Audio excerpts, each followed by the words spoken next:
Hi friends, welcome to Chennai Food.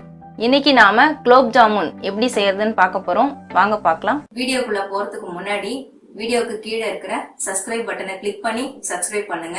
பக்கத்துல இருக்கிற bell பட்டனையும் கிளிக் பண்ணுங்க. நான் ஒவ்வொரு வீடியோ போடும் பொழுதும் உங்களுக்கு நோட்டிபிகேஷன் வரும். நம்ம சேனல்ல ரொம்ப ஈஸியா புரிந்து கொள்ளும் வகையில் நிறைய ரெசிபீஸ்க்கான வீடியோஸ் அப்லோட் பண்ணியிருக்கேன்.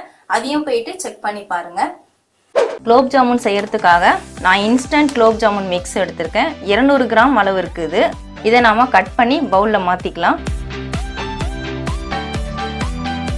இந்த குலோப் ஜாமுன் மிக்ஸை நாம மிக்ஸ் பண்றதுக்கு உங்களுக்கு வேணும்னா நீங்க தண்ணி சேர்த்துட்டு மிக்ஸ் பண்ணலாம். நான் பால் சேர்த்து தான் மிக்ஸ் பண்ண போறேன். பால் சேர்த்தா குலோப் ஜாமுன் ரொம்ப டேஸ்டா இருக்கும். காய்ச்சி ஆற வச்ச பாலை தான் நான் யூஸ் பண்றேன். கொஞ்சம் கொஞ்சமா சேர்த்து நல்லா பிசைஞ்சிக்கலாம். சப்பாத்தி மாவு பதத்துக்கு வரணும், அதை விட கொஞ்சம் லூஸாகவே இருக்கணும்.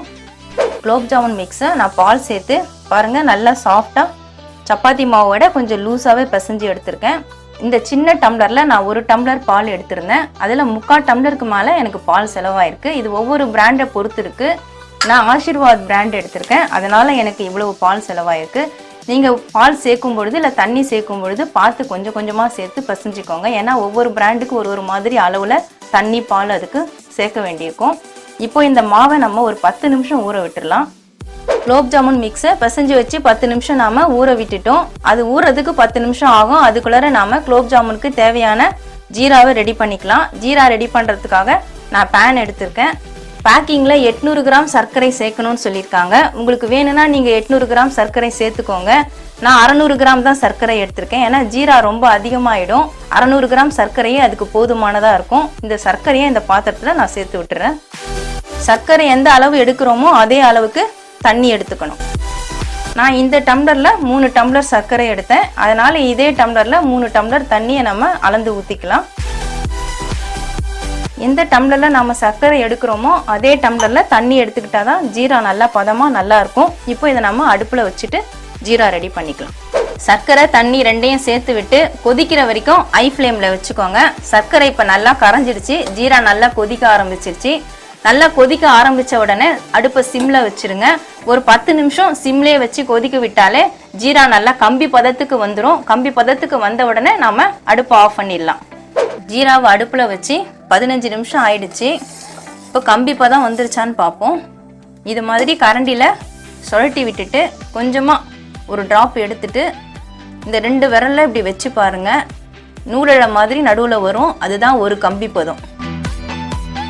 இப்போ நாம் எசன்ஸ் சேர்த்துடலாம். உங்களுக்கு பிடிச்சிருந்தா நீங்கள் ஏலக்காய் பொடி சேர்த்துக்கோங்க. நான் கொஞ்சமாக ரோஸ் எசன்ஸ் சேர்க்க போகிறேன். ஒரு 4-5 ட்ராப் நான் ரோஸ் எசன்ஸ் இதில் சேர்த்து விட்டுருக்கேன். ரோஸ் எசன்ஸ் சேர்த்தா நல்லா டேஸ்ட்டாக இருக்கும். குலோப் ஜாமுன் ரொம்பவே டேஸ்ட்டாக இருக்கும். நான் அதுக்காக ரோஸ் எசன்ஸ் சேர்த்துருக்கேன். உங்களுக்கு ரோஸ் எசன்ஸ் வேண்டாம்னு நினச்சிங்கன்னா நீங்கள் ஏலக்காய் பொடி சேர்த்துக்கோங்க. ஏலக்காய் பொடி சேர்க்குறதா இருந்தால் ஒரு 1/4 டீஸ்பூன் நீங்கள் சேர்த்துக்கலாம். கடைசியாக கொஞ்சம் நெய் சேர்த்து விட்டுட்டு நம்ம அடுப்பை ஆஃப் பண்ணிடலாம். நான் 1/2 ஸ்பூன் அளவுக்கு நெய் சேர்க்குறேன். நெய் சேர்த்தா குலோப் ஜாமுன் இன்னும் டேஸ்ட்டாக இருக்கும் ஜீராவில் ஊறி சாப்பிடும் பொழுது. அதுக்காக தான் நான் நெய் சேர்க்குறேன். 1/2 ஸ்பூன் அளவுக்கு நெய் சேர்த்து விட்டுடலாம். இந்த ஜீராவுடைய சூட்லேயே அந்த நெய் கரைஞ்சிரும். இப்போ நான் அடுப்பை ஆஃப் பண்ணிடுறேன். குலோப் ஜாமுனுக்கு ஜீரா ரெடி ஆகிடுச்சு. அடுத்ததாக குலோப் ஜாமுன் உருண்டை எப்படி ரெடி பண்ணுறதுன்னு பார்ப்போம். குலோப் ஜாமுன் மிக்ஸை பிசைஞ்சு வச்சு 10 நிமிஷத்துக்கு மேலே ஆகிடுச்சு. மறுபடியும் ஒரு முறை நல்லா இந்த மாதிரி பிசைஞ்சிக்கோங்க. கையில் ஒட்டாமல் இருக்கணும்னா நெய் தடவிக்கோங்க. நான் எதுவுமே தடவாமலே கையில் ஒட்டாமல் வருது. இந்த மாதிரி பிசைஞ்சிட்டு கொஞ்சமாக நெய் தடவிக்கலாம். பால்ஸ் பண்ணுறதுக்காக இந்த மாதிரி கொஞ்சமாக நெய் தடவிக்கிட்டு சின்ன சின்ன பால்ஸாக நம்ம உருட்டி எடுத்துக்கலாம். ரொம்ப பெருசாக எடுக்காதீங்க, ஏன்னா அது பொரிஞ்ச பிறகு நல்லா பெருசாகிடும். அதுக்கு பிறகு ஜீராவில் போட்ட பிறகு இன்னும் கொஞ்சம் பெருசாகிடும். அதனால் கொஞ்சம் சின்ன சின்ன உருண்டைகளாகவே நீங்கள் உருட்டி எடுத்துக்கோங்க. இந்த மாதிரி நெய் தடவிட்டு உருட்டிட்டோம்னா வெடிப்பு இல்லாமல் உருண்டை நல்லா ஷேப் கரெக்டாக இருக்கும். உருட்டும் பொழுது ரொம்ப அழுத்தி உருட்டாதீங்க. பாருங்கள், இந்த மாதிரி சின்ன சின்ன உருண்டைகளாக உருட்டி எடுத்துக்கலாம். எல்லா மாவையும் இதே மாதிரி நாம் உருட்டி எடுத்துக்கலாம். பிசைஞ்சு வச்ச குலோப் ஜாமுன் மிக்ஸை நான் சின்ன சின்ன உருண்டைகளாக உருட்டிட்டேன். மொத்தம் 30 உருண்டை வந்திருக்கு. உங்களுக்கு எந்த ஷேப் வேணுமோ நீங்கள் அந்த ஷேப் உருட்டிக்கலாம், உங்கள் விருப்பம்தான். இப்போ இந்த குலோப் ஜாமுனை எப்படி பொரிக்கிறதுன்னு பார்ப்போம். குலோப் ஜாமுன் பொரிக்கிறதுக்காக நான் அடுப்பில் பேன் வச்சுருக்கேன். பொரிக்கிறதுக்கு தேவையான அளவு எண்ணெய் சேர்த்துருக்கேன். எண்ணெயும் சூடாயிடுச்சு. ரொம்ப காயக்கூடாது எண்ணெய். ஓரளவுக்கு சூடானா போகிறோம். அடுப்பு நீங்கள் சிம்மில் வச்சுட்டே பொரிச்சிக்கலாம். அப்போ தான் உள்ளே இருக்கிற மாவுலாம் வேகும். இப்போ ஒவ்வொரு பீசஸாக எண்ணெயில் போட்டுடலாம். மொத்தமாக போடாதீங்க. ஒரு 7 பீஸ் இல்லை 8 பீஸ் வரைக்கும் எண்ணெயில் போட்டு பொரிச்சு எடுக்கலாம். நான் 9 பீஸ் எண்ணெயில் சேர்த்து விட்டுருக்கேன். இது பொரிஞ்சு எடுத்ததுக்கப்புறமா மற்ற பீசஸ்லாம் போடலாம். எண்ணெயில் சேர்த்து விட்ட குலோப் ஜாமுன் பீசஸ்லாம் நல்லா பொன்னிறமாக செவந்துடுச்சு. நாம் இப்போ பிளேட்டுக்கு மாற்றிக்கலாம். எடுக்கும் பொழுது நல்லா எண்ணெயை வடிச்சிட்டு எடுத்துக்கோங்க. இதே மாதிரி எல்லா பீசஸையும் பொரிச்சு எடுத்துக்கலாம். இந்த பொரிச்ச பீசஸை நம்ம கொஞ்சம் கொஞ்சமாக ஜீராவில் சேர்த்து விட்டுக்கலாம். ஜீரா கொஞ்சம் லேசான சூடு இருக்கிற மாதிரி பார்த்துக்கோங்க. ஜீராவில் சேர்த்து விட்டு ஒரு அரை மணி நேரம் குலோப் ஜாமுன் ஊறணும். அப்போ தான் நல்லா டேஸ்ட்டாக இருக்கும்.